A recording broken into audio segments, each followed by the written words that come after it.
Blended workforces are one of the hottest talent strategies today, where employers are using a mix of traditional employees with external resources like independent contractors, coaches, consultants, vendors, and technology solutions, all in order to enhance competitiveness, ensure cost flexibility, and expedite business goals. But how are the successful companies infusing blended workforces into their business strategy? And what are the critical success factors and pitfalls to avoid during implementation? And on the flip side, what does it really take for suppliers to improve their chances of finding and landing contract opportunities? The devil is in the details, my friends. I'm your host, Karen Farrell Rhodes, and it's time to get smarter about blended workforces at work. Hello, my superstars. This is Karen, and welcome to another episode of the Blended Workforces at Work podcast. Boy, do we have a show for you today. We're absolutely thrilled to feature as our guest, and I'm going to murder her name, but I'm going to do my best. Her name is Minette Dedekoca, I believe. Bravo. I tried.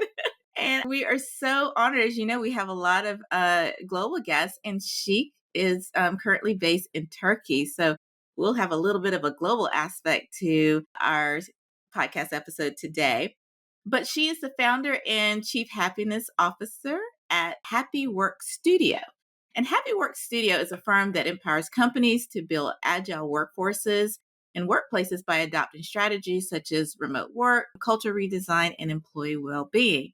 And I just knew I needed to have her on the show because I thought she would be awesome to talk to us about how companies are thinking about flexible work models and how to best use them in order to foster, work environments where employees feel very fulfilled and happy. And as you know, a lot of employees are feeling overwhelmed, disengaged. I mean, there's tons of surveys and studies out there regarding that. And the most that we can do to build really conducive workforces that allow people to show up as their best selves, I think the better the employees are and the companies are as well. So welcome to the show, Minette. Hello, it's amazing to be here. Thank you for hosting me. Oh, absolutely. I can't wait to delve in because you have, as I mentioned, a unique global perspective as well as a share of my love for blended workforces. As you know, we think about that as having, ideal full-time employees or normal employees inside of work environment with a mix of external talent that help supplement as well as technology. Having to merge all those in ways that creates, I say, workforces that benefit all is very hard and very you need to tackle. And so I can't wait to delve into a lot of the conversations.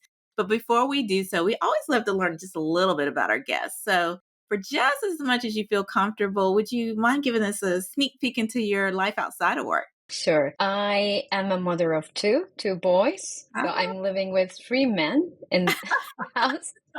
But I have one more female and I have a cat.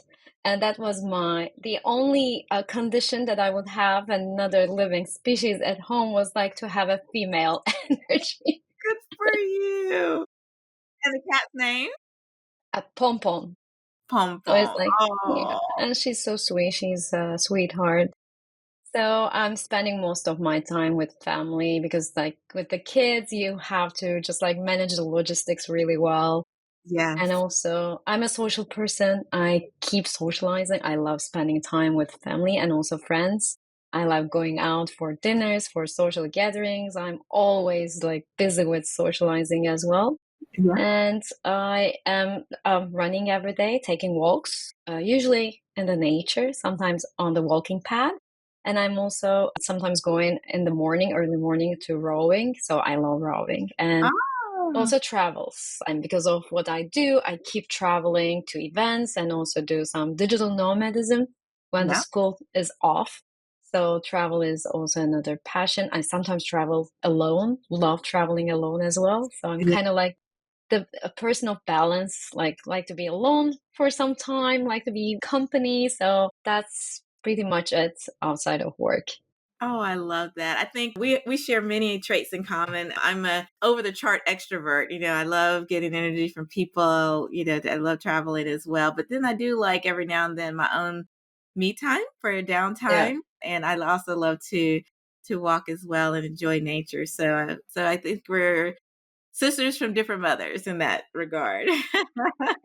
Maybe we'll meet sometime face to face. I mean, it's always like, sometimes I get to meet Small world. my remote work people, I mean, who I know for like years. And when we're like in person, it's total different kind of vibe. It is. It definitely is. So we'll put that into the universe. So maybe someday we'll be able to do Yeah. so. Fingers crossed.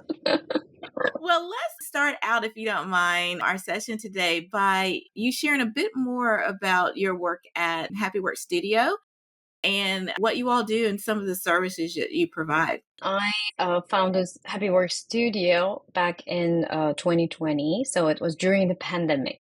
Before that, I had another brand, Stardust. So Happy Work Studio got born out of Stardust because I was in the gig workforce, the future of work, the remote workspace since 2012. I was the country representative for Outwork, and it was like Elance back then. So I Yes. was one of the pioneers talking about freelancing, gig economy, how blended workforces would help companies to manage their cash flow. But it was more focusing on the remote work, the processes, how side of it. During the pandemic, I just realized that people wanted to work, but in a happy way. And well being was more of a priority for people as well. And that's how I decided to create another brand named Happy Work Studio with the goal of creating happy work culture so that everyone is waking up with full energy in the morning, not dreading the Mondays, and just like, living the best of their best selves, best versions of themselves, and helping also the companies to create their purpose statements, because all of the companies also have to have their purpose statements, not only individuals, and to just like have the values turn into behavior, doing happiness workshops, and focusing more on the well-being side. So that's what we do with Happy Work Studio. We first help our clients to just manage the work right, so they don't necessarily have to be working fully distributed or like remote, but even if they're doing it in hybrid or even if they're in the office, we help them to make it right so that they are adapting it to the needs of their employees and to this new way of working. Because now everyone's so much talking about the location and like the offices, coming back to the offices. That's not it. So Yeah, at Happy Work Studio, we underline the fact that this is beyond that. So we help them to absolutely. do it right, to improve the culture. Let's say, I mean, as you mentioned, everyone's burned out. Yeah. Everyone. And Yeah. how would they not be burned out? Because like when you look at their calendars, it's like full the whole day, like back to back meetings, not even having those buffers like in between the meetings. So we are teaching them how to do less meetings, how to have, me times, kind of like downtimes, focusing more on their well-being and harmonizing, not balancing work and life, but harmonizing the Love work and that life word. so that they are just like, blended together, and how to keep their well-being at the top priority. And those are the things that we are focusing with our clients. I love that. Now, when you say clients, is your target market individuals or is your target market companies that you're trying to help them create a better work environment or a mix of both? So it's a mix of both. We are majorly focusing on the companies, but companies are made of people too. So sometimes the people in the companies become our clients too, or sometimes it's vice versa. So because I'm a professional coach, I'm also a certified happiness coach. I'm a chief well-being officer, program facilitator. I'm also a workplace happiness specialist. I'm also like certifying people, the individuals on those. So sometimes the employees come and attend to those, the certificate programs to be certified individually. But sometimes companies want like, close groups so that they have their employees get those certifications like the happiness coach. We worked with one company, and it was an engineering company. We had 10 men and one woman, Oh, and all engineers, and they came to be happiness coaches. So we got them certified as happiness coaches. So it was kind of like our client was a company, but the end user was they were the individuals. So we were teaching the right. individuals.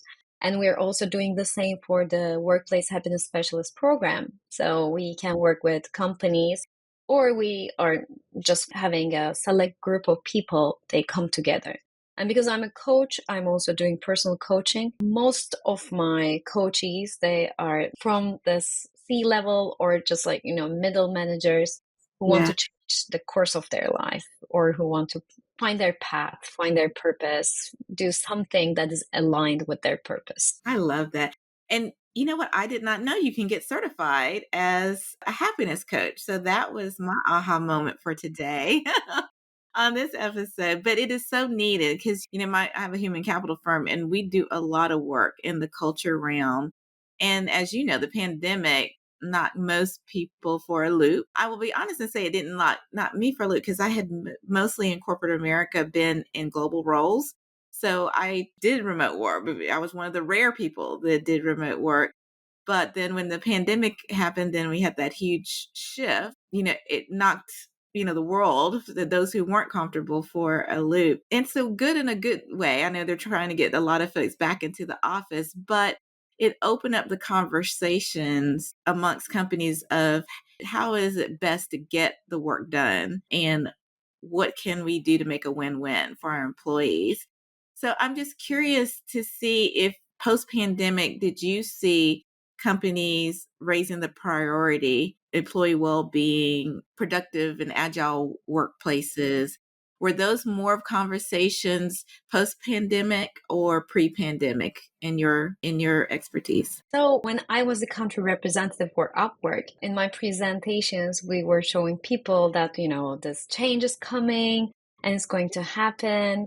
But I remember that we were using by year 2023. So this was back in 2012, like almost maybe 8 years before the pandemic. But we were showing graphs and, the expectations about 2023. So we were already discussing it, and the change was already happening.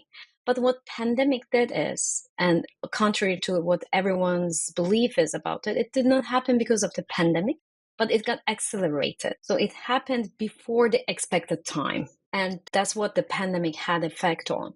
So, but the well-being part. So people were not paying enough attention to well-being. That's what changed with the pandemic.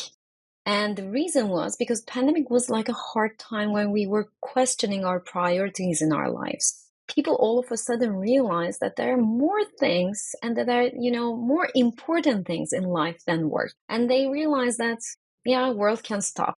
Like world can stop for days and companies would just go on. Because people were just like thinking if they did not work for a day, or even if they missed a meeting, or if they were not like working for an hour, the world would collapse, the company would collapse. We just all witnessed that nothing as such would happen. So Yes, that was an awakening for people. I mean, remember those days? Everyone started baking things. they did. People, so like because people New started hobbies. enjoying, exactly, because they started enjoying doing things with their hands. They remembered what it was about, like, being a human at Yeah. home. I mean, just like they realize that, there's a life at home. They Yes. realize that, they can be in meetings while their kids were playing in the background. And Right. it suddenly became okay. Because in the first days, I mean, remember in the first days, people were like, shy about their family members making that scene, or like, their pets just like, joining. But in time, it just became so normal. And Okay, people just like, normal. I know. they even started inviting their family members, or like, the colleagues started saying hi. They all of a sudden realized that this person is not someone only like working in that company, but this person has a life That's beyond right. work. That's right. So it kind of humanized the way we interact even at work. So Yeah. that was the first, I would say, that the change, like, how it tweaked how we were like kind of seeing each other's or seeing the work or the importance of or like the priorities in our lives. Yep. But now the reason, and I just shared a video last week about my predictions about 2025, what would be the focus of the employers. Now everyone's talking about well-being because now everyone is burned out because we Exactly. have so many distractions and the change is happening so rapidly because the technology, the speed of everything happening is so high. Now Mhm. people are trying to keep up with things. And Yes. that's what's happening right now. Yes. I agree. I don't know what the employment levels are in your area of the world, but in the US, unemployment is very low. And so it's still very hard to find really skilled talent, when you're a company. And they're focusing or more prioritizing well-being now than in the past because an employee's perspective and sense of well-being is critical to their tenure with the company. And so that has made it a critical area of focus to ensure that they, retain some of the best and brightest that they have. Are you seeing that as well, or are there different drivers that are really pushing up the priority of well-being? Well, that is happening in the same way. We have an economic crisis. So people are just a bit reluctant to leave the jobs because of that economic, the financial constraints and financial concerns that they have. But on the other hand, the companies, that one of the biggest problems for a company is retaining the employees that they have. Right. So that's another thing, not only attracting the right talent, but retaining the ones that they have. And that's where they started focusing more on making them happier and just improving their well-being. And they also realized that the higher the well-being in the company, the more productive the people are. Absolutely. So it's Yeah. not something like nice to have, or it's not something like, soft thing or like, a flower rosy thing to have in the company, but it's an actual strategy that they have to adopt so that the performance, the outcome, even the profitability. I mean, now this is fact. This is by fact, this is by research, this is by surveys. This shows that the happier the employees are, better are the performances of these companies. And this is now has become something like this is like a fundamental thing that the companies need to do. I so agree. It depends upon which research case study you read. There's tons out there by like Gartner and all the big boy research firms. But there is a prediction. And by the way, I'll have to send to you the link. We did have on the show, on the podcast, Tony Duffum, who is the VP of corporate development for Upwork. He was one of our first Wow. guests. And he was sharing how the data shows that there's going to be more and more of a mix of both full-time or traditional employees as well as leveraging, gig workers or freelancers or external talent to help supplement an employee's workforce.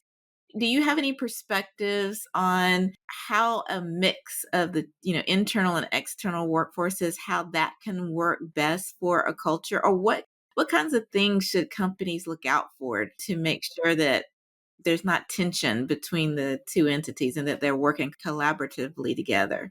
Any thoughts by chance? First of all, since you mentioned Upwork, I wish they had more of those roles. I always keep an eye. I really enjoyed being part of Upwork when I was their country representative. Uh-huh. And I keep checking their contract roles because there are not many. And I wish they had more. Uh-huh. I mean, they didn't have those, as many of those. They started having some, but the only something that I really want to highlight, and because like you're from the States and people from the States don't realize this, but most of these remote jobs, they seem like remote jobs, but they are geo-specific and they have like geo restrictions. So it says US only. And the big portion of those remote roles are like, with those geo restrictions. So what I predict to happen in the near future is to have fully distributed teams. That's one thing that I'm expecting to happen. And the boundaries are going to be less. And because like at the moment we're still having those limits and those constraints that are keeping the people from this side of the world not be eligible to apply to those jobs. So that's one thing. That's I really want to highlight that. I keep mentioning this. You cannot be providing a fully distributed, democratized remote work if you have geo restrictions. So that's one thing. The That is second true. one. Yep.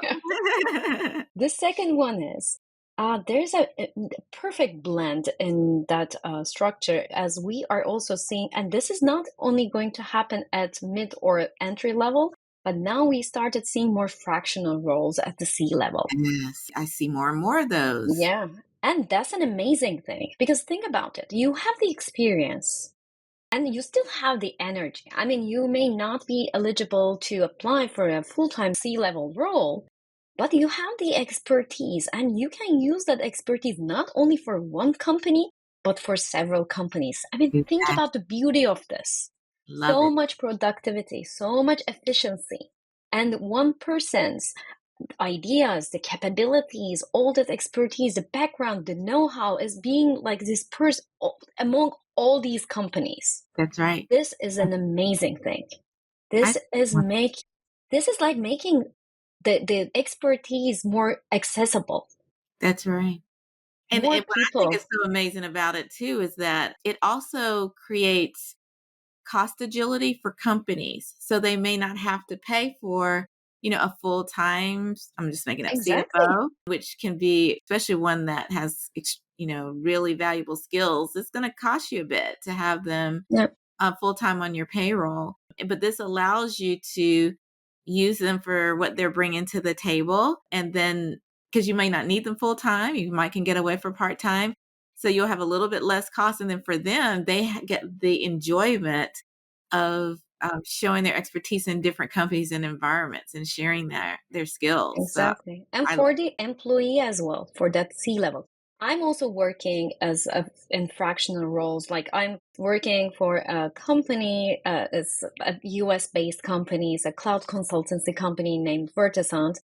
I am an advisor and I am managing their partnership program. And like I'm spending some fractional of my time to that company because I have the expertise, I have the know how. I'm also working now with Global Startup Awards to manage their community of alumni because I'm a community person. So I have the expertise. So if someone would step into that role, it would take them maybe, let's say, like 2 months to get things rolling. But for right, me, because I have that expertise, it's maybe going to take me like a week or two.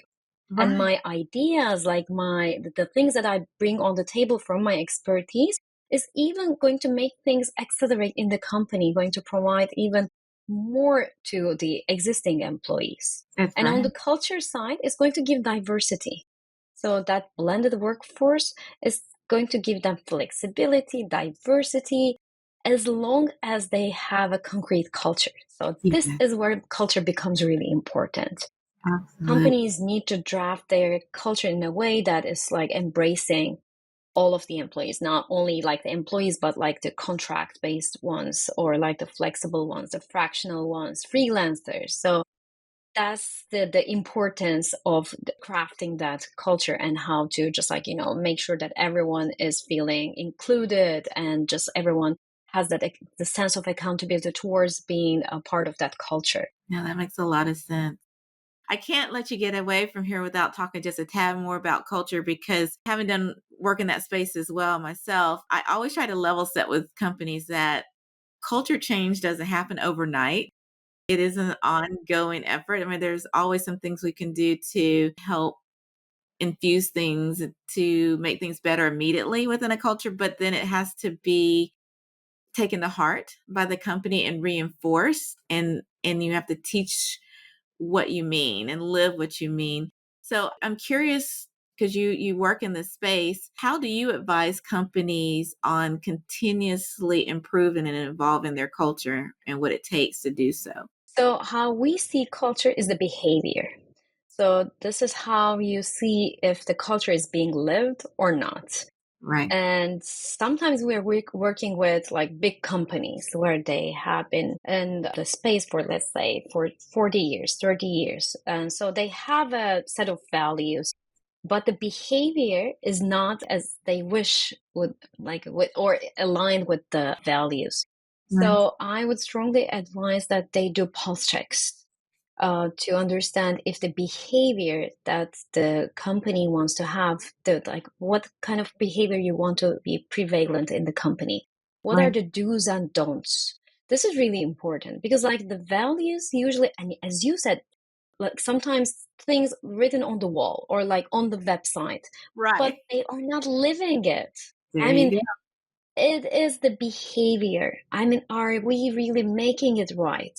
That's right. And I like one of the best examples. I was working for Best Buy back in 2008.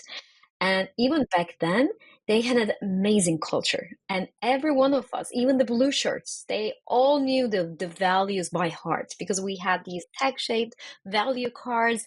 And we were just like, living the values because whatever we were doing, we were making sure that the things that we were doing were aligned with the values. And we would be getting those, like, we would be awarded with those value cards by another department if we were to just live that Live value, it. do something significant.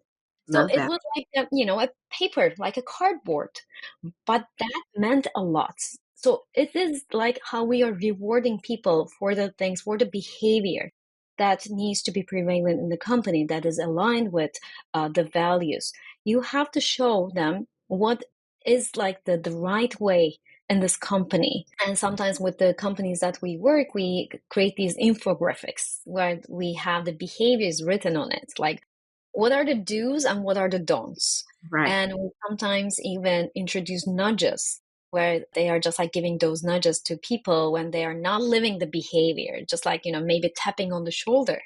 It's Yeah. like, creating those cues. We are designing those nudges in the company, making sure that there's a change in the behavior in the improved way. And encouraging the entire workforce to own it and own helping each Exactly. other versus, one person trying to drive it. I love it. This is really important because usually these projects are seem to be part of the HR strategy. No, this is a company strategy. Exactly. I always say people initiatives are business initiatives. It is a full Exactly. business strategy.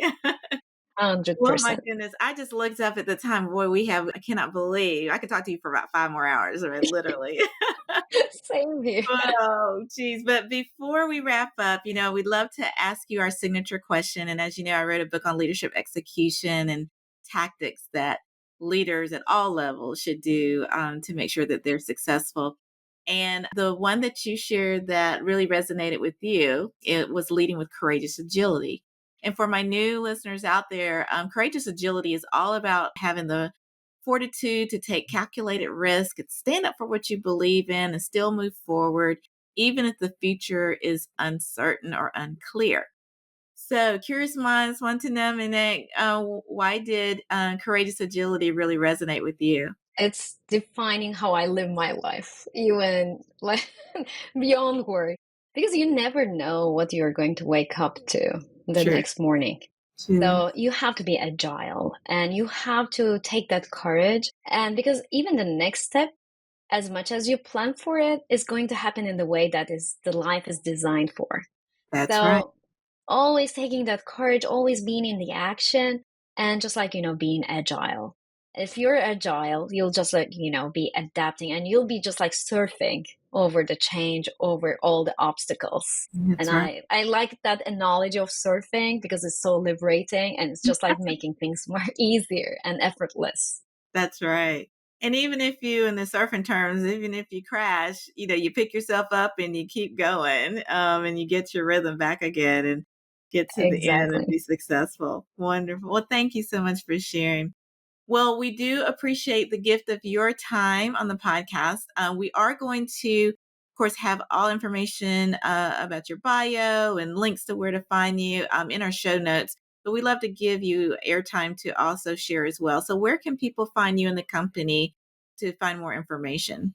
I am really active on LinkedIn, and we have a active LinkedIn company page as well. The company name is Happy Work Studio, and Mine Dedekoca is how they can find me on LinkedIn. And the website is happywork.studio, and you can find all the services there. And if you're interested, you can just like send a DM to our company page, or send an email, or like direct message me on LinkedIn, and I'll be right back. And with the services catalogs, with anything, and just listening to you, maybe individually, what your challenges are, because I'm also like a business coach as well. So love listening to people and helping shed light on their paths, on their career path. Fantastic. Well, listeners, please take up Minik's offer because, as you can tell, she's very approachable. She has a heart to serve and help you get better and your companies get better. And I think you'll be better for it. So thank you so much, Minik, for being on the show today. Thank you for having me. Awesome. And thank you to listeners for the gift of your time. We know there are literally millions of other podcasts out there you could be listening to, and we don't take your patronage lightly at all.